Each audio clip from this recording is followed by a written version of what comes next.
The families competing on BYUtv's Survivalists travel to wild places, seeking to build their relationships with each other during a challenging experience.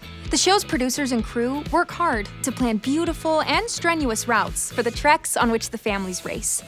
They hope the journeys will test family members' attitudes and expectations regarding each other, and inspire new insights about how to help and love those with whom they share the closest bonds.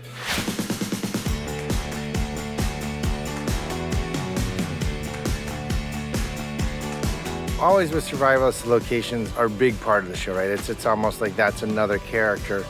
Locations are very removed from the grid, feature lots and lots of different varying terrain, ascents, descents, different plant life, different terrain features, and different opportunities to challenge families in different ways. One thing with this series is trying to create locations that are beautiful and powerful and that inspire people. This is the most beautiful place I have ever been. I love everything about the ocean. It seemed untouched, and it was so amazing, the contrast of having a desert and then the most beautiful ocean you've ever seen right there. It's breathtaking. Filming in these remote locations is as hard as you could possibly imagine. From ensuring you have enough batteries to power your cameras and your audio equipment all day, and then having enough media, memory cards, tape, anything that can be recorded on, that all has to be brought in and brought out for management. All the people manning that equipment have to be in tip-top shape because they need to run these races right alongside the families that are doing it. So getting all these people and all this equipment to and from these remote locations is a massive chore that takes a ton of preparation.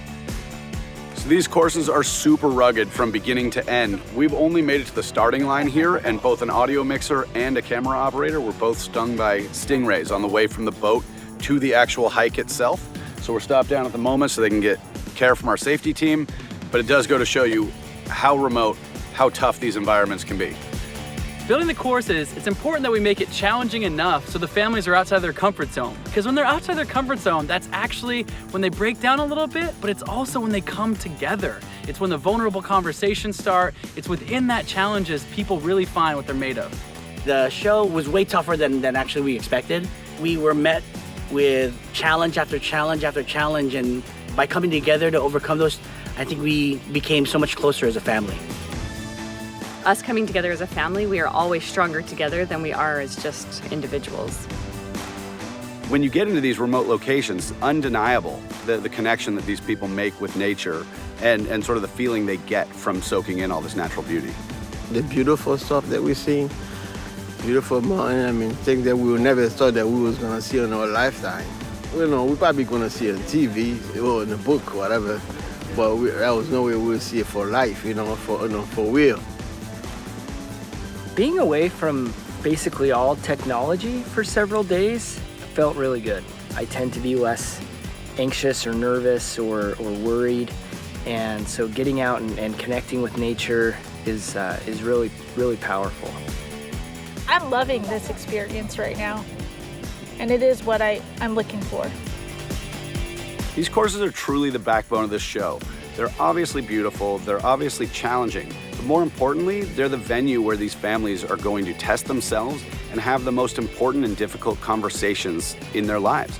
And that's really where the growth happens. That's why this is so important. You'll be inspired by the family journeys of personal growth on each BYUtv Survivalists episode. Tune in or use the free BYUtv app to watch. See you again for another BYUtv Insider.